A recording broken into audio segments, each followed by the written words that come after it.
Today's episode is supported by AIDS-Free Pittsburgh. There are more than 5,000 people living with HIV in southwestern Pennsylvania, and the Ryan White HIV/AIDS program provides support services to help them get the care they need. That includes assistance with things like healthcare, medications, housing, transportation, food, and treatment for substance use disorders. Visit aidsfreepittsburgh.org to learn more. CityCast Pittsburgh is supported today by the Heinz History Center and their newest exhibition, Pittsburgh's Hidden History. It is a cornucopia of curiosity, a magical menagerie of memory, and a little bit of this and that. There are flowery couches, relics from Kennywood, even a collection of shivs. If you listen to this show a lot, you know we are loving this. It is truly mind-boggling to see how the curators brought together such a wide range of rarely seen artifacts to tell Pittsburgh stories like never before. To buy your tickets and learn more, visit HeinzHistoryCenter.org.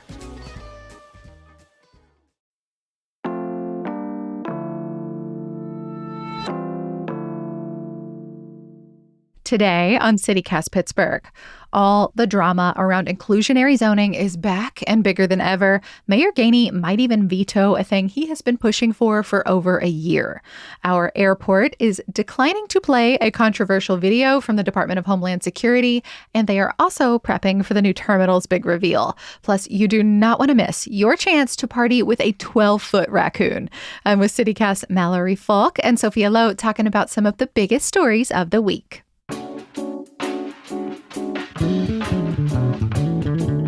It's Friday, October 17th. I'm Megan Harris, and here's what Pittsburgh's talking about.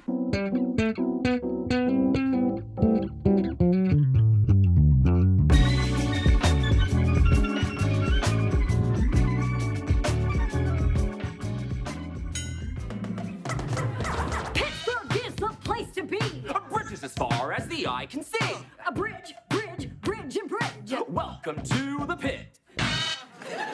Why are they singing about our bridges? Is this making fun of us that we over-identify with our bridges too much? I think it might be making fun of us that we over-identify with the pit. This is part of a Saturday Night Live sketch from this past weekend where it's not important. It wasn't even that good of a sketch, but they're talking about theme songs or whatever. And this is supposed to be the option that wasn't chosen for the Emmy-winning show, The Pit. I'm just imagining going into the first scene, maybe not the first episode, but going right back into the emergency room after those bouncy beats. That'd be weird. I just like that Pittsburgh stays in our national lexicon, even when it's weird. Thank you, Noah Wiley. Yeah, no kidding. We have covered so much stuff this week. On Monday, of course, we were off for Indigenous Peoples Day. We actually have a great episode about all the Indigenous peoples who have been here since long before we knew this place as Pittsburgh. Yeah, and then on Tuesday and Wednesday, we revisited our conversations with our two mayoral candidates who Pittsburghers will be voting on very soon here. November 4th. If you're listening to this, please register to vote if you haven't. It's important. Deadline's October 20th. You've still got some time. Yeah, please register. So Tuesday, you heard from Corey O'Connor about why he thinks he's the best person to lead Pittsburgh right now. And on Wednesday, you heard from Tony Moreno, his Republican challenger. Then yesterday, on Thursday, we talked haunted houses with the Pittsburgh Haunters Club. That was super fun. And if you like to be spooked, plenty of recommendations there. And also lots of tips on how to be on your best behavior in a haunted house. Also, if you like to nerd out with haunted things, the Pittsburgh Haunters Club are brand new and super fun. You should go hang out with them. So go check that out if you need weekend plans. But first, we got to talk about City Council because it has been a really interesting couple of weeks. So the draft budget for 2026 is out. There have been a lot of complaints about this because Pittsburgh is going broke. We do not have a lot in our savings. And critics say that the current mayor, Mayor Gainey, is acting like everything is A-okay, when in fact we will not be able to cover our bills next year. Eek. Yeah, we will actually be talking a lot more about that next week, so definitely stay tuned. One council person, Teresa Cale Smith, who is on her way out this year, she floated potentially instituting a spending freeze for the city this week, like Allegheny County and Pittsburgh Public Schools did. She almost immediately walked that back, so not happening right now at least, but definitely something to watch for. And then there are issues with all of the city's old vehicles that keep cropping up in different ways. So like last week, councilperson Barb Warwick suggested that maybe Munhall could help a city neighborhood with snow removal this winter. And in return, we would maybe clean their streets in the summer, like sort of an as-needed thing. Kind of wild, but it also feels there's something very Mr. Rogers about that idea. Neighbors helping neighbors. I don't know. It's like if it wasn't being born from desperation, there's something a little heartwarming about it. I also like that it's called an agility agreement, meaning like we just want to be prepared maybe. Like I just like the connotation of that. Anyway, the city's unionized snowplow drivers hated that plan. Oh, right. Yeah. So council voted it down. However, there was a second part to that. We did approve spending a bunch of money on new snowplows. So that's good. part of the problem is we don't have enough cars to do the work, but maybe if we get some more cars, that'll help. This was supposed to be a two-pronged approach. It is now going to be just the one prong. That money's coming from a state trust, hopefully, that's usually used for road maintenance. Okay, good. We are going to rely on the state who can't pass a budget. But bringing it back to the city, the big thing working through council that's been on so many people's minds is affordable housing, specifically inclusionary zoning. This is the idea that when developers want to build a new apartment building in Pittsburgh, they should be incentivized or required to include affordable units. Yeah, and in this case, the number Pittsburgh's kind of always set is buildings with 20 or more units. Those would be the ones that would have to set some of these units aside as affordable housing. So these are big spaces. Like an example is that apartment building in Lawrenceville that's next to the 40th Street Bridge, like right across the street from Arsenal. It's like a whole complex over there. Yeah. And so the idea is that like if you are building something with 20 or more units, you'd have to set aside 10% of them for people who make less per year than Pittsburgh's median income, which is about $36,000. And how much less kind of depends on what proposal you're looking at. And then the rest of the units in that building would get rented at market rate. So like whatever rate the developers want to set. Right. We've been talking about inclusionary zoning a lot because over a year ago, Mayor Gainey proposed this whole package of housing ideas. And the really big one was making inclusionary zoning mandatory for the whole entire city. Right now, it's just in a few neighborhoods. So any units created would have to remain affordable for the next 99 years. Yeah, and this is all part of like on the heels of the study came out showing that just like there is not enough housing in Pittsburgh. There is a huge gap. It's driving people out of the city. And so like even with all this debate about should we have inclusionary zoning, what should inclusionary zoning look like, everyone agrees that there is a need for more housing options in Pittsburgh. Yeah, and just to put a number on that, like for affordable units, not including what other folks need, like 17,000 units was the number that we're lacking right now, or as of that study. And that doesn't include like all of the, other types of homes and types of strata that people would like to buy if they could. So critics of Gainey's vision for creating more affordable housing, specifically his inclusionary zoning plan, say that it would suppress development here, housing development, because, developers with options just wouldn't bother to build in Pittsburgh. They would go somewhere where they don't have these kind of restrictions or mandates. Or that like you at minimum have to add incentives because like there has to be a reason why they would want to buy in. Like developers don't do things typically out of the goodness of their hearts, No, they do not. But Gainey's plan went to the Planning Commission in January and passed, but half of council hated it. So they decided to just wait and see what would happen after the primary in May. And then Gainey lost. So then the clock for him is ticking to get this sort of like legacy legislation through before he leaves office in January. Yeah, I think that's kind of been one of the biggest things he's wanted to achieve in his time in office is creating more affordable housing options for people. Yeah, and in a way that would outlast his, administration. So the mayor's office gets with Councilwoman Erica Strasburger because she kind of becomes this crucial swing vote. So 4 councilors are very entrenched, don't like Gainey's plan. 4 really do. And Strasburger becomes the linchpin. So starting in like late May, early June, they get to talking with her. There's concessions made. Gainey's crew still says they want this to be mandatory citywide throughout, but that they will allow for some more incentives to maybe offset the cost for developers, or like let developers pay a fee per square footage to skip the affordable units altogether. They throw out a number, and instead of qualifying it as affordable for 99 years, they drop that all the way back to 35. And I just want to talk about that piece for a second of how long the unit stays affordable for, because I haven't really heard a lot of people talking about this element, but this can really determine whether somebody can stay in this unit for their whole life or whether there's a point when they're going to get kicked out and evicted. I saw this happen back when I lived in New Orleans. There was an apartment building where units had to stay affordable there for just 15 years. And when those 15 years were up, people got evicted and they really weren't sure where they were going to go. This was in a neighborhood that had gentrified a lot. It was a lot more expensive to rent there, and they really didn't know what to do or where they could go. And that's the kind of thing that can happen when these units are only affordable for 15, 20, 30 years. I think you're definitely right that that's not something that people talk about all that often.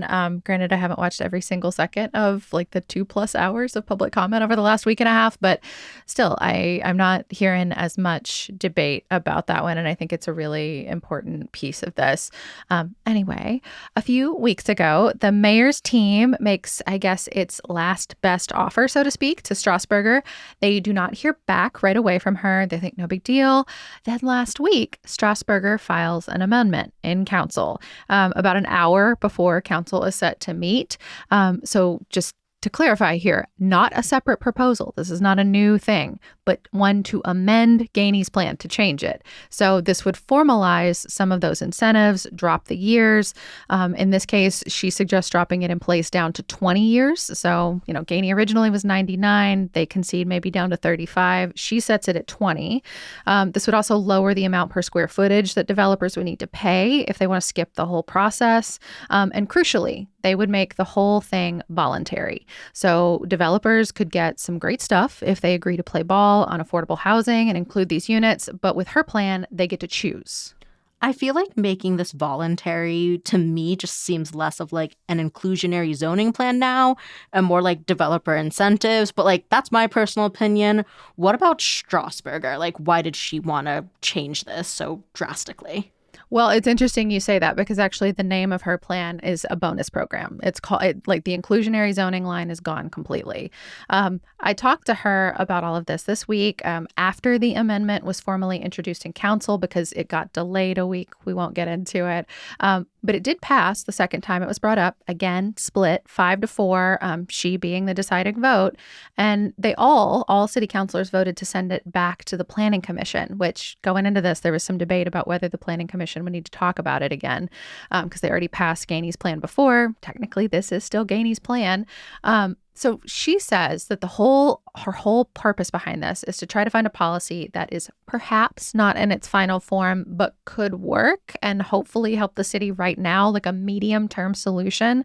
So for these companies with more money than desire to set aside affordable units, it would also put a lot of cash in a fund that could help bolster other kinds of efforts at bringing affordable units online. So she points to Minneapolis and Portland specifically because they both have these payments per square footage situations. Payments in lieu is what they often call them. And $25 per square foot that's her proposal, and that's similar to theirs. But she says that's been a successful way of them managing this. I will let her explain the math. So doing the math, let's just say that you have a 100-unit building. They'd have to either build 10 affordable units or do a fee in lieu. If they did a fee in lieu for all 10 units, that's how they decided to do it with the $25 gross residential square foot, that right there would be $2.8 million. If you have a few of those coming online and opting into this through a fee in lieu, you very quickly get to, more than we realize for the Housing Opportunity Fund per year.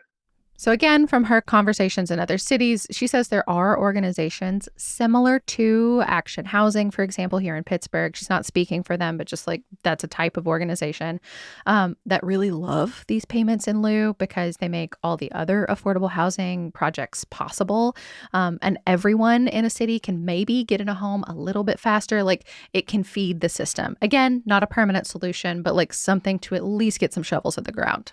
I mean, a criticism I've heard about this fund idea is that, like, a piece of inclusionary zoning, like probably the most important piece, is ensuring that there's more affordable housing options for people. But it's also about ensuring that in these neighborhoods that are kind of rapidly gentrifying, becoming really desirable, that have a lot of really great amenities, that there are affordable options for people to be in those specific neighborhoods. So if you take Lawrenceville, for example, which does currently have inclusionary zoning in place, that is a neighborhood that's really taken off and changed over the last several decades, that people who were living there before don't get priced out because there's options. And so if you're like using this fund instead, like who knows where that affordable housing would end up being built. The only thing I would say to that, and this is, again, just to kind of repeat some of the stuff I've heard people bringing up on both sides of this in council this week and last week, is it's not necessarily that instead there, it's not payment in lieu at the expense of like encouraging affordable housing units coming online. It's that hopefully it becomes a both and. That seems to be the ideal anyway. And it's in any city neighborhood as of right now. It is up to people like city councilors and business leaders and others to try to get affordable housing included in developments. But it's such a protracted process. It takes forever. Like years and years and years, and they're going to have to keep doing that regardless. They have to keep courting developers to do it. And these incentives just offer an additional way to hopefully sweeten the pot. Like that seems to be where the Gainey administration was leaning as well. They just wanted to keep the mandatory component where Strasburgers made it voluntary. And the last thing I will say to that is also there seems to be a big, wild debate about how many affordable housing units Lawrenceville has actually achieved during their policy. I do not have it memorized, but there is a big disagreement about how many there are. And if you want to go look that up, I encourage you to do so. Yeah, we've actually done several episodes deep diving into inclusionary zoning, including the way it's unfolded in Lawrenceville. We'll put those in the show notes if you want to learn more. And, you know, people have been really showing up to talk about inclusionary zoning, lots of passion on all sides of the affordable housing debate right now. So it's happening. This kind of talk is happening amongst Pittsburghers, not just with city councilors. So one supporter for Gainey's mandatory proposal kind of compared it to like the ADA, for example, that if you want change, you're kind of going to need to force it to happen. But critics of Gainey's plan maintain that this will keep Pittsburgh in this huge housing lurch because prices will just keep going up and then no one gets a home at a reasonable price. Things will just keep getting worse. Very doom and gloom. Yeah, shout out to Alyssa Grishman. She's the founder of Access Mob Pittsburgh. She's been on the podcast before talking about rights and access for differently abled people here in the city. She's the one who brought up the ADA example, and I think it is an apt one. Anyway, this whole thing, the proposal as it stands now, now it heads to the Planning Commission. So a hearing has to be scheduled within 90 days or this entire bill it dies. But now we're getting into squishy timing. If you think about it, the holidays are coming. Gainey is gone as of January 3rd. The next mayor will take over. And his office says that even if it makes it through Planning Commission and council approves it, which right now they have 5-4 support to do so, he will veto it, like just dead his own legislation. That part is wild to me. Yeah, there's been some interesting criticism, especially in the op-ed pages of our legacy newspapers, talking about like the pros and cons of not taking a half win or just like dismissing like what could be like your legacy piece of like what you accomplished when you were mayor. Right. Because like we said before, affordable housing, such a huge part of what he promised. Yeah. And I do think it's maybe worth noting, too, that the Planning Commission is helmed by volunteers, first of all, who are all appointed by the mayor. So the Planning Commission could schedule this hearing at any point, but they have to do so with a 21-day notice. If they wait until the 70th day or later, then council has to vote to extend the deadline. Like all of this just gets so process heavy and funky, especially with the mayor changing. I wonder what could be coming next. And also, like the last time Planning Commission talked about inclusionary zoning in any form, it went on for hours. Like literally half a day. Yeah. And well into the night, people were ordering pizza to the meeting. Yeah, I think that just signals what a critical issue this is in Pittsburgh, how deep the need for affordable housing is, how fired up people are about trying to ensure that everybody here has somewhere they can live. Okay, trivia time. So I've got some movie trivia for you. Oh, no.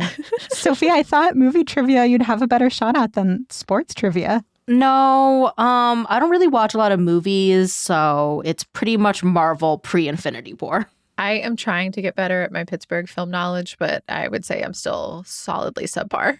Okay, so we'll see if anybody can get this one. This is written by our quizmaster, Kevin Gavin. So obviously, like, probably the most famous movie filmed at Monroeville Mall is Dawn of the Dead, one of George Romero's iconic zombie movies. And we talked on the show last week about the fact that Monroeville Mall might be getting demolished. So if you want to see those halls where the zombies roamed up close, like, get to the mall now. But there was also a very famous dance movie filmed at Monroeville Mall. At least one scene was. What was that movie? I'm out. I couldn't even tell you one dance movie. I mean, I know what dance movie was filmed in Pittsburgh, so that sort of gives it away. Okay. Well, we will confirm your hunch after the break.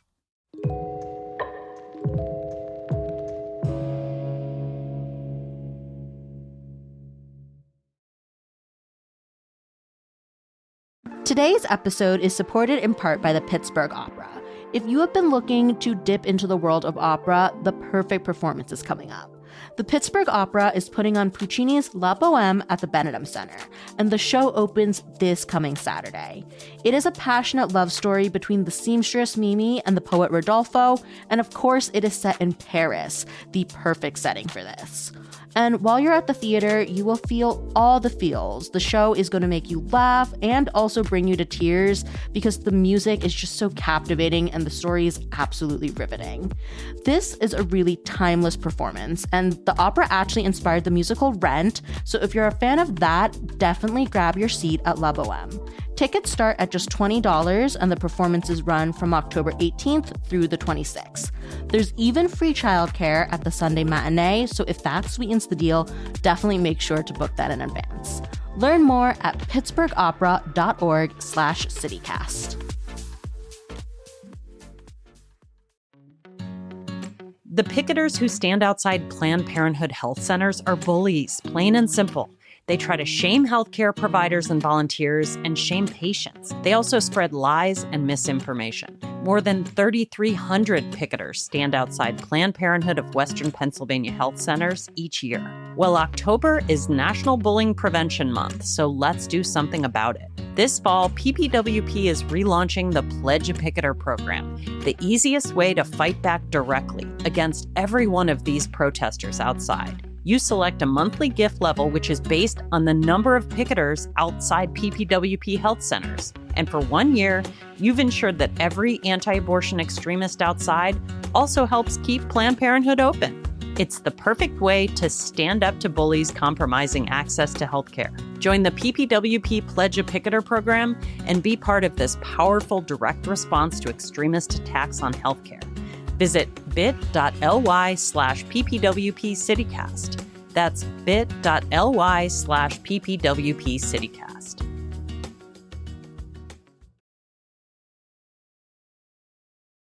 Okay, so Megan, what famous dance movie had a scene filmed at Monroeville Mall? I feel like this one is like an if you know, you know, Flashdance, like the classic. Oh, someone's told me about it. Haven't seen it, but I know of it. But there have been a bunch of movies filmed at Monroeville Mall. I think the one that always makes me giggle is Zach and Miri Make a Porno, which I only watched the one time before I lived here. I need to go back and watch it again. Maybe that's our next CityCast episode, ranking all the movies filmed at Monroeville Mall. Flashdance, of course, came out in the 80s. The scene was filmed where the main character watches her friend perform at a skating competition, which was set at Monroeville Mall's former ice rink. And a fun fact, when that ice rink, which was known as the Ice Palace, closed a year later, Flashdance was the final song that the rink played. So they really paid homage. Cute. Aw, wow. Well, I guess that would be good for me to watch some Pittsburgh movies. But for now, we have some airport news. Yes. So first of all, PIT is joining many airports across the country in not playing this kind of infamous video where Kristi Noem, the DHS secretary, blames Democrats for the government shutdown. CityCast, we were actually the first outlet to report this in our newsletter on Wednesday. So props to our very own Megan Harris for getting that scoop about PIT. Woo woo. It is one of the small benefits of working at CityCast that because we have this national network of cities, like it was kind of chatter throughout the day that like all of a sudden we all realized that our airports are having to develop policies or like at least answer to whether they're going to play this video over TSA. Right. Yeah, and so in case you missed that this week, Noem appears in this 30-second video that is supposed to be played at security checkpoints across the country. So in it, she says that it's TSA's top priority to make sure people have the most pleasant and efficient airport experience possible while keeping everyone safe.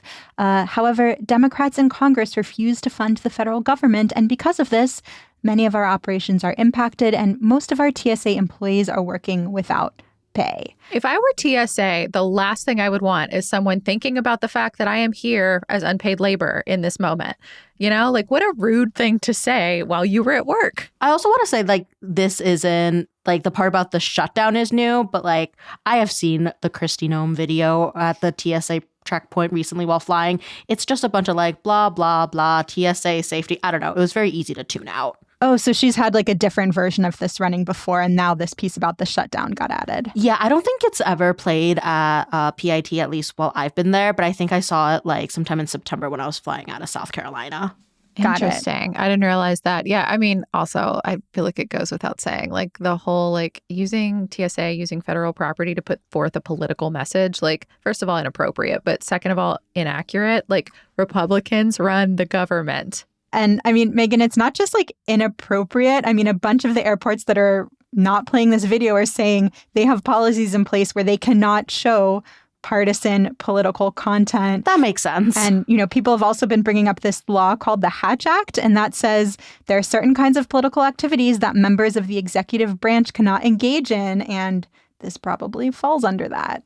Yeah, I mean, Homeland Security Secretary, that would stand to reason. For the record, the answer from Pittsburgh International, they said they do not have the assets to accommodate multimedia requests, that multimedia screens in the airport are under contract with vendors. So it seems like we are taking the tack that some airports are, that, you know, there's technical problem. We can't do it because that's not how it works here. Yeah, they seem to be going down two paths. Like some airports are straight up saying this violates our policy, this violates the Hatch Act, we are not going to engage in this. And some are saying like, oh, I'm sorry, our tech just doesn't support this. I could see that at Pittsburgh, our tech not working. Easy. I mean, if they didn't play the original video, then... That's true. And I mean, we also are like engaging and trying to make a tremendous amount of other technology work a few yards away in another building, you know? Yes, and we are going to talk about that new terminal in just a second, actually.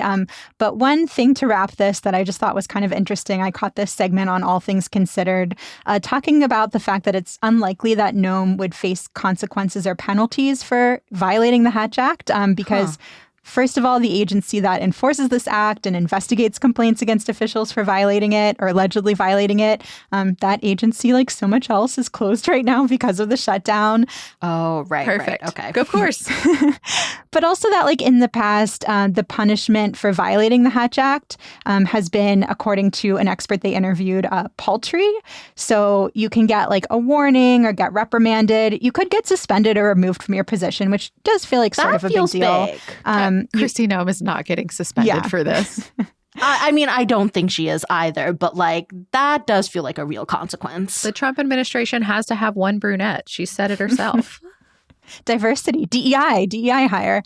But yeah, you know, other consequences, you could get a pay cut. You could have to pay a civil penalty. That's like $1,000. But I guess what this expert was saying is there aren't any criminal penalties, that if you like violate this law, you're not going to face some kind of criminal charge for doing that. Well, terminal news, the fun stuff. Yes, the new terminal is supposed to open soon. The ribbon's been cut. We still don't have an opening date, like an official one yet, but they did have like a big ceremony with like the local and state and federal officials to like walk around and ooh and ah at everything. A gala featuring Jeff Goldblum, Pittsburgh's most important son. That's true. Actually, I had a buddy that was on the plane with him on the way here. He flew commercial. Wow. Side note, he is also, we've joked about the fact that he should be the new voice of the Pittsburgh International Airport, but he's actually the new voice of the revamped Cayman Science Center. So if you want to hear his voice, head over there. Amazing. I mean, there's only so many like folks born and raised here, I guess, that are still alive and famous that you can get to be the voice of things.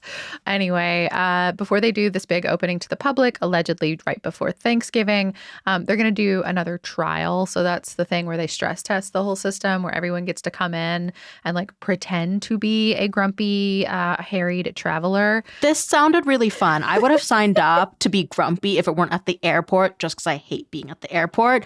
But it sounded like this trial was super popular because I know the first time around, all the spots got filled up and there was enough interest that the second trial, like they already have people to tap in. Yeah, the way they described it, because I've been on a couple of tours of this while it's been under construction, the way they described the stress test is they were going to assign everybody celebrity names, which I think was in part just to make sure that they're not picking something that could theoretically be a passenger, so that there's no question that we're not coming for anybody who's ever flown through Pittsburgh. So like one example was like, you are Taylor Swift. You have 3 bags. You know one of them is oversized. You're in a hurry. You've never been in an airport like this before, and you you're only take little private scared. jets. Yeah. I mean, it's not actually supposed to be Taylor Swift, but like just picking a random celebrity name and assigning a persona to them so that you have kind of a part to play, like a motivation to guide you through your experience.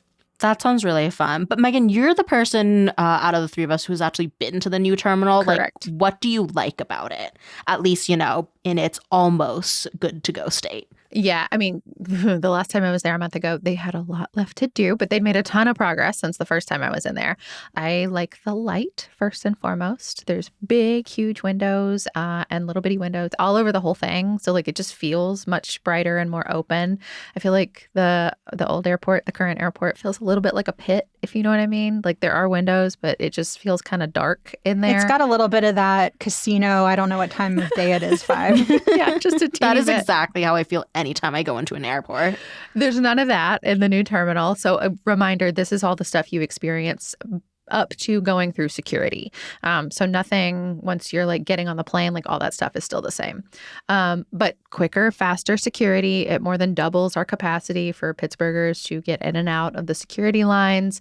There's also going to be a lot of local food options. Like it was not ready, but they were pointing to like, here's the spot where Cafe Conmigo is going to go. And like, I mean, it's nice to imagine that kind of stuff. There's also a Shake Shack, not local, but Not local, exciting. but- This is interesting. I really wasn't thinking about the fact that all these new spots, though, will be before security. Like, usually I'm really stressed trying to get through, and then I go get my meal. I know. So that's kind of an interesting detail. Yeah, and they've got like these constellation lights in the ceiling because they're up really, really high. They did point out like these are not supposed to be representations of actual stars. No one come for us. They're just supposed to be pretty. There's also like leaves in the floor, like inlaid into the flooring that are all cool. like native tree species to Pittsburgh area and Pennsylvania, which I thought was just like sort of fun. But actually, Mallory, to your point, there are just a ton of places to like pause and be in this part of the airport, which is, I think, a little unique, but it's on purpose because apparently Pittsburgh is like top 4 for airports anywhere for people coming into the airport to pick up or drop off a passenger. Because it's so far away from the city. I mean, you can derive whatever reason you want to, but like uniquely, people coming into and out of Pittsburgh International that live here, we like to come inside. We like to park the car and walk in with someone or to retrieve someone. We like to be there. And that's just like not a thing anywhere else. I can attest to that, though. Like, I always do have somebody waiting there to personally greet me instead of just like pulling up to the curb. Yeah. And that's like a thing. That is like an identifiable habit that Pittsburghers have. And that's the whole thing with this terminal is that it is built for us. So like the old one that we've all flown in and out of a million times, like that one was built for US Airways and that old hub. So like it wasn't ever for us. It was for people to come in and out of without ever experiencing security. This is the first time we're going to have an airport that's for us on purpose. I do generally really love this. But again, like if I'm thinking about my own experience of the airport, I would rather have the nice things once I've gone through security. Like one of the things I'm especially excited about is I saw they're adding a lot of child-friendly stuff like sensory room, play space. But I would want to take advantage of that while I'm actually actively waiting for my flight. Well, the Shake Shack is past security, so +1 for me. And I hear you, Mallory, but I also think like if all goes to plan, that the process of getting through security becomes a lot less stressful just because you don't have those like huge lines. Everything's in one spot. You're not going to randomly get like somebody like a TSA agent coming around the corner going, hey, we need everyone from this point on to go upstairs and around a corner where you can't actually see how long this line is anymore. That goes away. So if you're anxious about like an international flight, you can show up at the airport 3 hours early and then like hang out with your coffee before going through security. And if the line starts to get bigger, now you have seen that. You are watching it in real time. It's like a thing you can gauge. They've also made a big to-do about all the art. Tons of local outlets have talked about this. Google Pittsburgh International Art. You're going to find a lot to look at if you want to. Yes, so much fun stuff to look at. One thing I thought was interesting, though, is, I saw a shiny new terminal and my mind jumped to shiny new flights. Give me more international destinations. That's cute. Yeah, but Axios Pittsburgh reported that this is not going to be the case. Like a new airport terminal doesn't mean loads of new flights. Right now, we have flights to a little over 60 different locations. We had almost like twice that when Pitt was a big hub. And, I was hoping we'd return to that. The airport CEO did say we could be getting some more seasonal spots in Europe and warm weather spots. I'm guessing more Florida flights. They're really popular. Like, I did not realize until we did a little deep dive on this show just how many direct flights we have to different tiny destinations in Florida. But I kind of love it. It feels appropriate for us. Yeah, so many. If people are going to use it, I'm all for it. But, the CEO and county executive, Sarah Inamorado, have talked about, if we want more flights, we're going to need to kind of market Pittsburgh. I feel like that's a conversation like so many officials are having right now. And, they say, surprise, the NFL draft will be an opportunity to do this. Yes, the NFL draft is an opportunity for everything.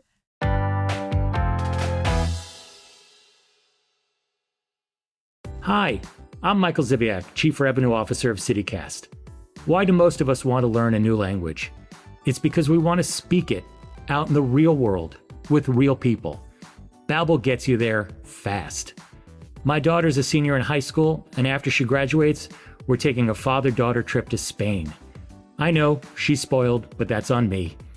I'll be honest, my Spanish right now is pretty much tops out at ¿Dónde está la biblioteca? But when we get there, I want to actually talk to people, order food, and really connect with the locals, not just stumble through the basics. That's why I'm starting with Babbel. Learning a language with Babbel is all about small steps, big wins, and progress you can actually track and feel. And with how busy things get here at CityCast, I love that Babbel's bite-sized, 10-minute lessons fit perfectly into my day, whether it's between meetings or while I'm having coffee in the morning. I'm really excited to start picking up real-world Spanish before our trip so we can experience Spain in a more meaningful way. Right now, Babbel has a special deal for our listeners. Get up to 55% off your subscription at babbel.com/citycast. That's BABBEL.com/citycast for up to 55% off. Rules and restrictions may apply. Gracias and adios. Today's episode is sponsored by Liberty Magic, Pittsburgh's premier speakeasy theater that's all about elevating the art of magic. They're bringing back a beloved performer, Michael Misko, who calls himself a bit of a mischief maker. He's going to be putting on his show, I Laugh in the Face of Magic, which blends sleight of hand with extremely dry roasted stand-up. He says like 90% comedy, 10% magic. And for those feeling extra adventurous, consider upgrading to the Skeleton Key VIP experience. You'll get front row tickets, talk about close-up magic, plus an exclusive post-show meet and greet. And either way, you're going to leave asking whether the whole thing was real magic or just really funny. Definitely give Liberty Magic a try. People always show up there looking for the unexpected, and this show is going to have that extra special blend of comedy and showmanship. Get your tickets at trustarts.org/magic before they disappear. And now it is time for our CityCast Pittsburgh neighbor shout out of the week. Yes, thank you to Steve W. for sending in us a recommendation. Steve wanted to shout out Community Forge, which is in Wilkinsburg, and Steve described it as a center for community life, providing STEM education, economic mobility, and anti-violence services to the East End. I've been here once for like an art event. It's pretty cool, and I checked out the website. There's an event tonight from 8 to 11. It is a spooky open mic, which sounds super fun, and the theme is fear, fright, fight. And I like the energy of that. Thank you, Steve, for this great recommendation. If you want to share your own recommendation right here on the podcast and in the newsletter for a local business, an organization, a cool community space, you can become a CityCast Pittsburgh neighbor and send in your shout out. You can join today at membership.citycast.fm. That's membership.citycast.fm. Join, support us, and let us know who we should be talking about on the show. Yes. And also just thank you so much to all of the CityCast Pittsburgh neighbors who I met this past weekend when I was doing that Go Forth walking tour, checking out like our historic Wall Street of Pittsburgh. We talked about it leading up to it. We might do it again here coming up soon because it was 3 consecutive sellouts, which was just sort of mind blowing. But one of the best parts of it was getting to meet so many of y'all and hear why you moved to Pittsburgh, why you moved back to Pittsburgh, or what you love about living here and having lived here your whole life. We're just so grateful for your support. And it was like almost overwhelming in a cool way to hear from so many of you and know you came out to say hello. That was so much fun. Yeah, because like to be clear, this was not a special like neighbors event that we put on. It was just an amazing event that Megan hosted, and so many of you showed up, and we are very grateful. For sure. By the way, it is a virtual tour too. So it's self-guided. You can go take it yourself. We'll drop a link in the show notes if that's a thing you want to do. We will move on to a win, a loss, and a thing to know.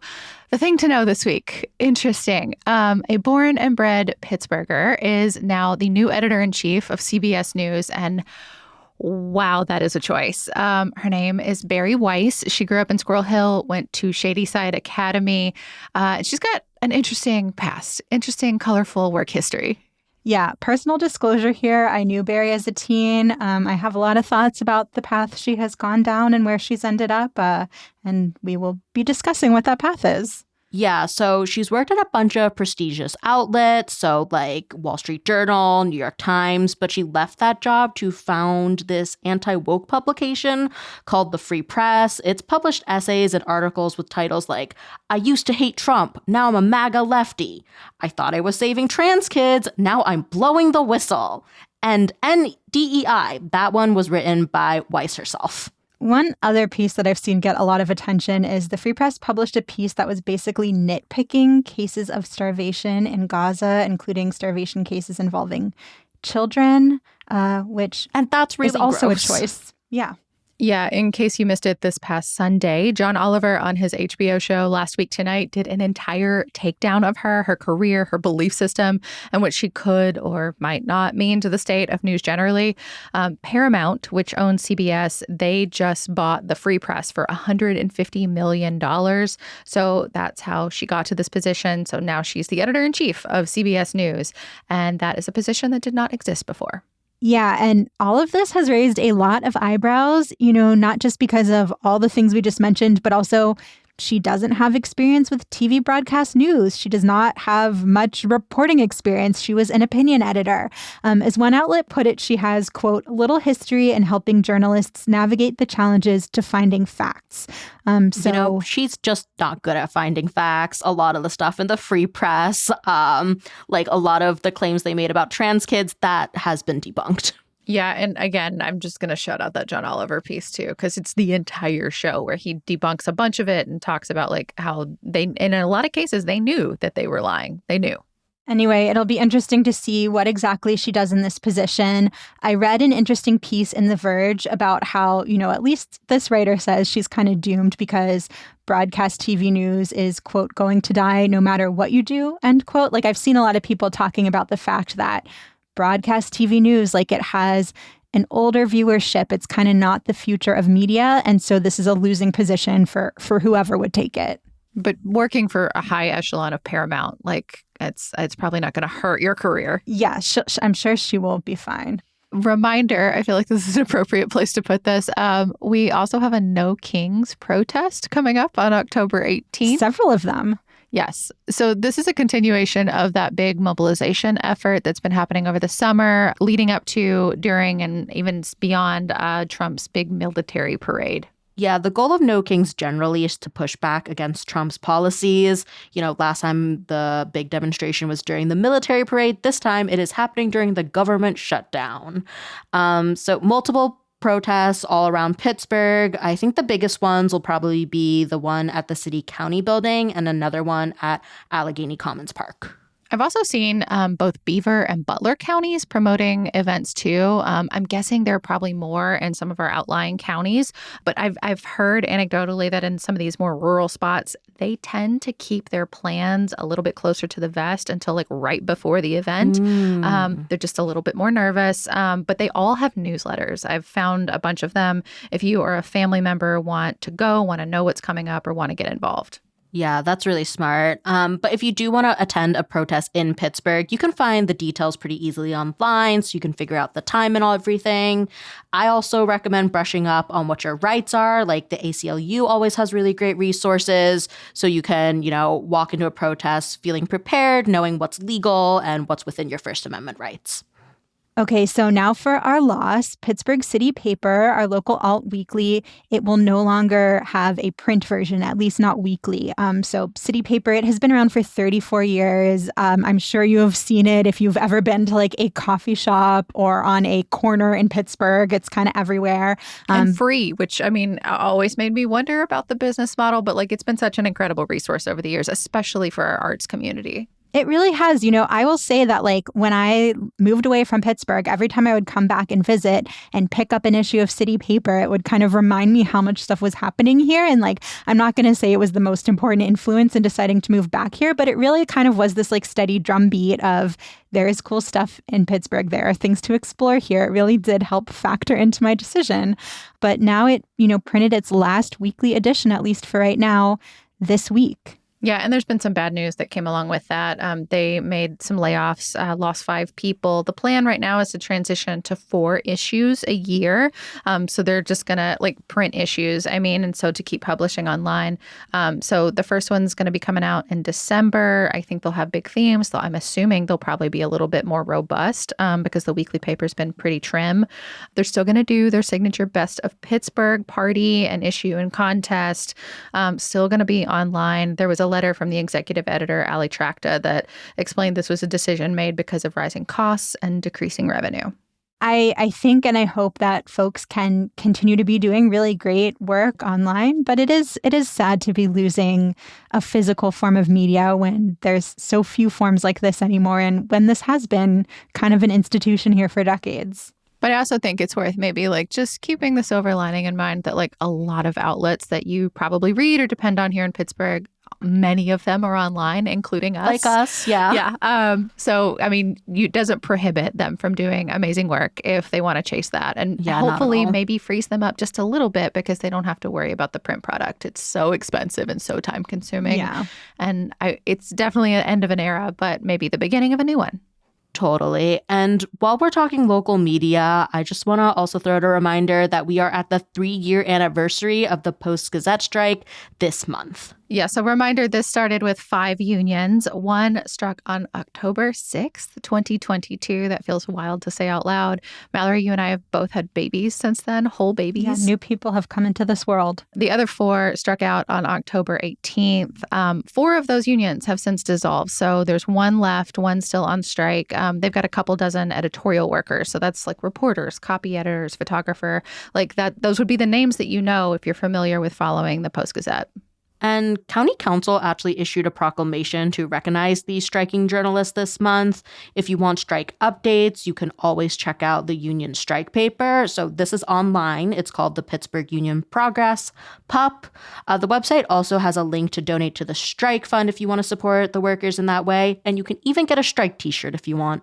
And when this started, like, I don't know if there was anyone that would have predicted it was going to go on for this long. I think it's the longest currently running strike in the U.S. right now. And as far as I can tell, it doesn't seem like there's a resolution on the horizon. So just thoughts with the Pittsburgh media landscape this week. For sure.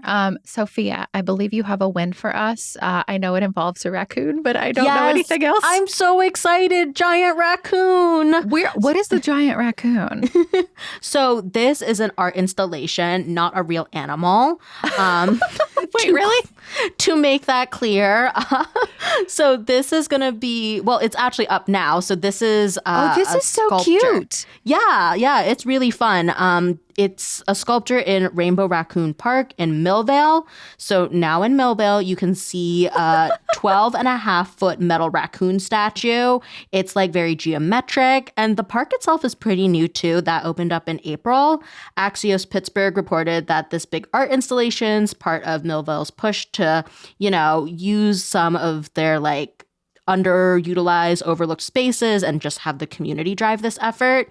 If you want to celebrate, there's going to be a party on Saturday from 3 to 11 to celebrate the raccoon and also raise money to keep improving the space. There are going to be DJs inside the raccoon. I am so excited that you can kind of go inside. It looks like maybe you can sort of crawl into its body. I haven't been. I've only seen the pictures. This photo does not, 12, I should have known, but 12.5 feet. But the photo does not suggest quite its scale. I needed a human standing there so I could tell.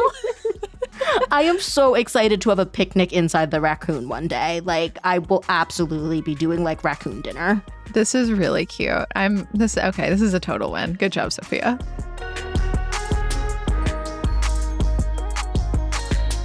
That is all for today here on CityCast Pittsburgh. Our music is by Benji, All the Kimonos, Hip Color, Chanterelle, House of Say, and Stir Zetterberg, with additional music from epidemicsound.com. Mallory Falk is our executive producer. Sophia Lo produces the show. Francesca DeBecco writes our newsletter. And I am your host, Megan Harris. We will be back on Monday with more from around the city. Have a great weekend, y'all.